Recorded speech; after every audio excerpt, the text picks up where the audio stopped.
I have to ask you really the fruition of this story. Yeah, so I'm a Brighton boy, born and raised.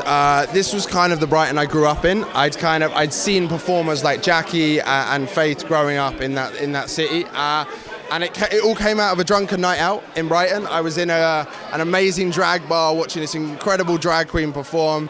And about 4 o'clock in the morning, they sang Les Mis. I dreamed a dream. I was crying. The vodka cranberries were going. It was mental.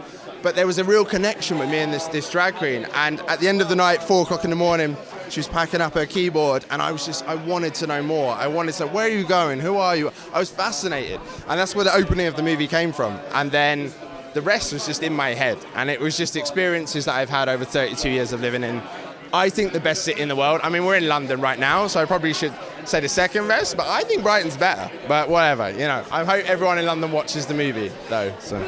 What's beautiful about this film as well is this friendship, and from two unlikely, you would think, opposing people, really. That was the charm and the heart of the whole movie for me. It was kind of 74-year-old drag queen and 21. Take the drag queen out of it, just a 74-year-old and a 21-year-old. People, human beings, have that friendship, because that's what the heart of the movie is. It's about two people who are quite lonely, who are looking for that special someone, and they find it in someone that they might not expect. And through that, I wanted to create hope with the film, because I think it's never too late. And also, you find family.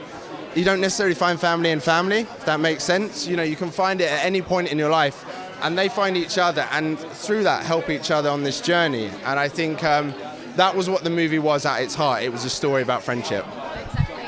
And there's such that our drag queen, Jackie, she's also a comedian. Yeah. But there is humour infused throughout this film. How important was that to kind of break up some of this? Because there's some kind of moments that hit you right there. Yeah. With anything I write, I always try and bring humour in. I mean, it's a part of life. It's how we deal with tragedy, is through comedy a lot. So it was very important, especially as the character of Jackie, who is a performer and is used to going out and making people laugh. And it's also a way of maybe not necessarily dealing with what's happening through comedy.